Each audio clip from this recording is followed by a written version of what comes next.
টাকার জন্য ব্যবসা করতে পারছি না, এই কথাটা আর বলবেন না। কেন জানেন?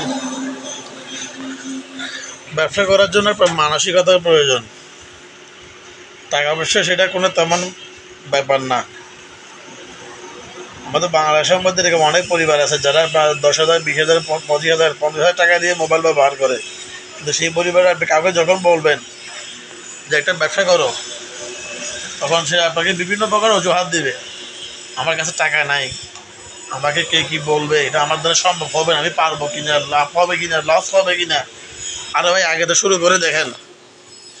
আমরা করছি না, আমরা তো স্বল্প পুঁজি দিয়ে ব্যবসা করছি। হ্যাঁ, ঠিক আছে, আমি হাতের কাজ জানি। আমি মার পেট থেকে কেউ শিখে আসে না, আপনাকে শিখতে হবে, বুঝতে হবে, বিষয়টা যে যা মানতে হবে।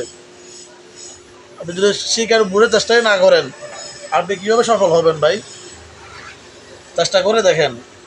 সবাই তো আর হুট করে কোনো কিছু করতে পারে নাই। লাভ হবে, লস হবে, এরকম অনেক কিছুই আছে। চেষ্টা করে দেখেন।